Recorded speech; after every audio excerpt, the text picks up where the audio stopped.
This other teaching that I'm going to talk about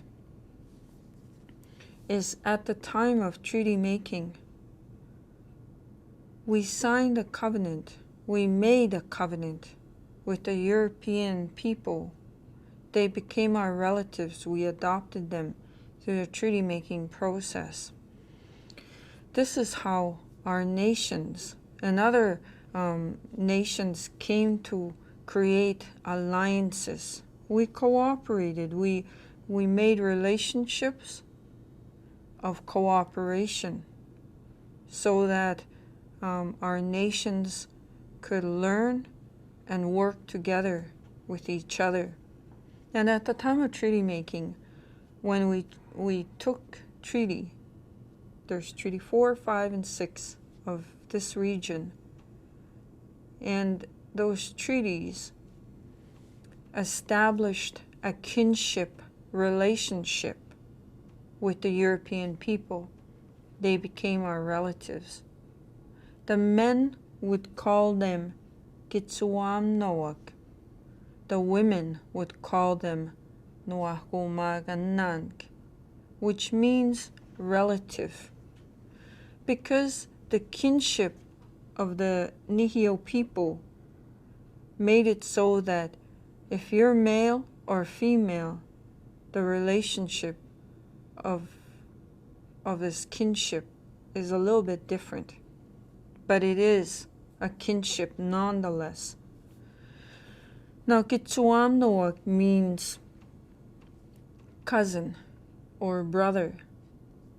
Kitsuam Noak carried with it all of the laws of our kinship, so that when our relative enters our lodges, our places of learning, we treated them with the utmost respect and the utmost of courtesy and the utmost of our ability to share what we have. And our teachings are to guide and govern everything that we do here.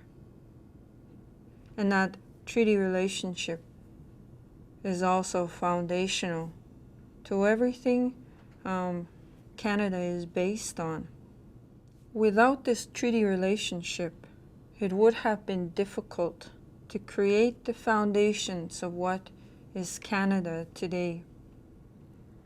It is this kinship relationship that we must sustain and nurture, because it's part of our nationhood as Indigenous people of these territories.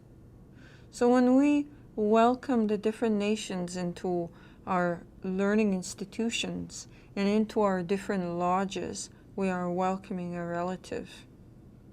And this relative must have an understanding of our laws as well. This is how come our learning institutions are here to guide that whole learning experience. And for the students that are here, our Indigenous students and our non-Indigenous students, you are relatives because of that treaty relationship. How would you treat your relative? You would treat them with kindness, with respect, with compassion. So this is no different.